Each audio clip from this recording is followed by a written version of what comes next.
Մենիսկը կիսալուսնի նման ստրուկտուրայի ծնկահոդի խոռոչում, որը գտնվում է երկու ոսկրերի արանքում եւ կատարում է պաշտպանիչ դեր։ Ցավ ծնկահոդի շրջանում հոդի այտուցվածություն, շարժումների սահմանափակում, հաճախ հանդիպող այս գանգատները հուշում են մենիսկի վնասման մասին։ Մասնագետները կարևորում են խնդրի ժամանակի նախտորոշումը։ Քանի որ վնասված մենիսկի հատվածում առաջանում է ախտաբանական կոնտակտ հոդամակերեսների միջև եւ հետագա հոդի եւ հոդաճառի մաշվածություն, որը բերում է արդեն հոդում անդառնալի փոփոխությունների։ Մենիսկի վնասվածքը սովորաբար չի արտահայտվում սուր ցավով, ավելի շատ լինում է տեղաշարժվելու անհարմարություն, իսկ վնասվածքները լինում են դեգեներատիվ եւ տրավմատիկ։ Երիտասարդացման միտումը ավելի բնորոշ է տրավմատիկ վնասվածքներին, բնականաբար այն անձանց մոտ, ովքեր ակտիվ սպորտով են զբաղվում,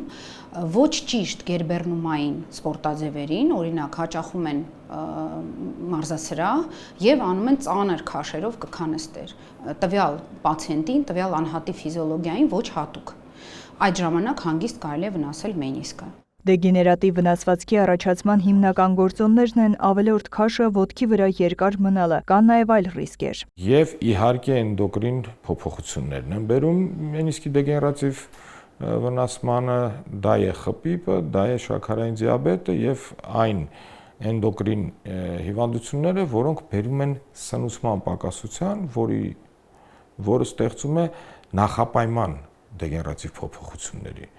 Նույն պրոբլեմը իհարկե շատ մեծ է ռևմատիկ հիվանդների մոտ։ Որ հատվածում է մենիսկի վնասումը, ինչ տիպի է, ըստ իրավիճակի է բժիշկը որոշում կոնսերվատիվ բուժում իրականացնել, թե վիրահատություն։ Կոնսերվատիվ բուժման մեթոդների մեջ մտնում է հակաբորբոքային թերապիան, մտնում է եւ ֆիզիոթերապիան, եւ իհարկե կինեզիոթերապիան, то есть մկանախմբերի հզորացումը։ Վիրահատական բուժումը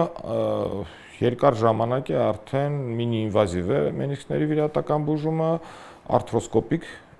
միջամտություն է կատարվում, բոլորս ճանաչում են լապարասկոպիկ միջամտությունը, նույնն է արթրոսկոպիկ միջամտությունը հոդերի վրա, то есть մինի-ինվազիվ պորտալներով, մուտքերով, վիդեոկամերայով եւ մինի գործիքներով կատարվում է վիրահատությունը, դեգեներատիվ փոփոխությունները հեռացվում են, իսկ տրավմատիկ մեծ հարպատային վնասումները իհարկե վերականգնվում են կարամիջոցների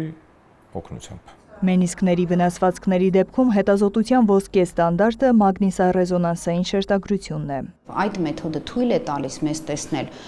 բոլոր շերտերը հոդի փափուկեցվածքային, կատարել շերտավոր նկար մեզ համար ցանկալի մանր ուրեմն կտրվածքներով եւ տեսնել միկրովնասվածքները նույնիսկ մենիսկների։ Ներկայումս տարածված է նաև մենիսկների ախտորոշման սոնոգրաֆիկ եղանակը։ Երբ ենք այն կատարում։ Եթե պացիենտը առաջնային դիմել է օրթոպեդի եւ դեռևս